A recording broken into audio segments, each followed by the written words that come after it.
മാതൃകയാക്കി കൊണ്ടുപോകാനുള്ള ഒരു പ്രസ്ഥാനമാണ് ഇന്ന് ടോപ്പാസ്.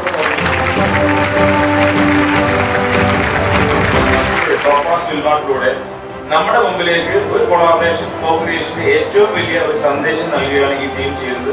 അവർക്കുള്ള എല്ലാവിധ സപ്പോർട്ടും നമുക്കുണ്ടാവും.